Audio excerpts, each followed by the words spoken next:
वो कौन सी चीज है जो पानी में भी गीली नहीं होती?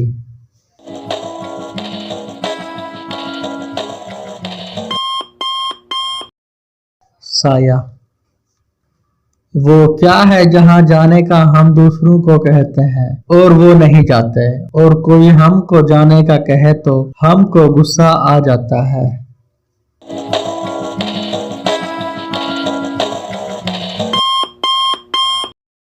भाड़ में जाओ।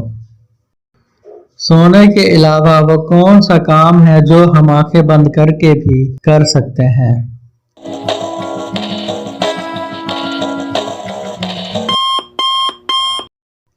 छींक मारना।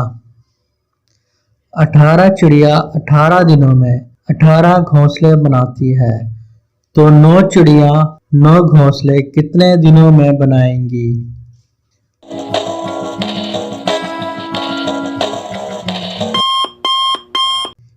18 दिनों में, क्योंकि एक चिड़िया को एक घोंसला बनाने में 18 दिन लगते हैं।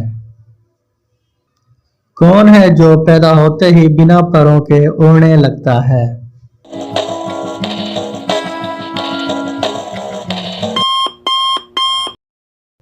धुआं। एक रस्सी को एक बार काटें तो इसके 2 टुकड़े हो जाते हैं।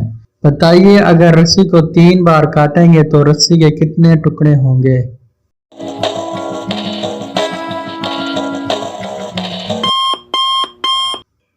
4 टुकड़े। चाहे तो आजमा कर देख लें।